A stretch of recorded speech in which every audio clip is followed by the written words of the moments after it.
Prévues du 1er septembre au 30 octobre prochain, les opérations de révision des listes électorales étaient au cœur des échanges entre le préfet du département de Pointe-Noire, les partis politiques et la société civile.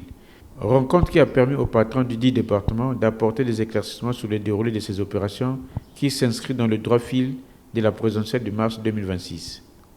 Tous les partis de la majorité devraient s'accorder sur un représentant par bureau d'enregistrement.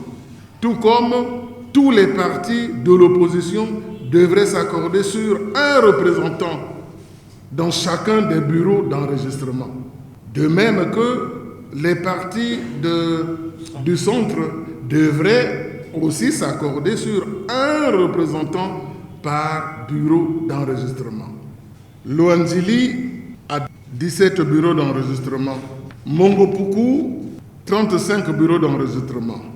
Lumumba, 19. Mvumvu, 11. Ngoyo, 46. Tietie, 23. Et enfin, Tsambanzasi, 2.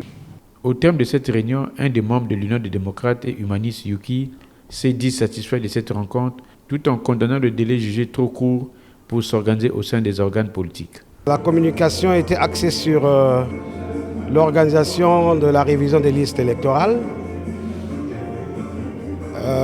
Ça a été bien indiqué qu'il y a 3 cartels, les partis de la majorité, les partis de l'opposition et les partis du centre. Vous voyez, on nous réunit aujourd'hui. La formation des gens qui seront retenus ou proposés, ça doit commencer vendredi. Voyez-vous, le temps est court quand même parce que c'est quand même une activité très très importante.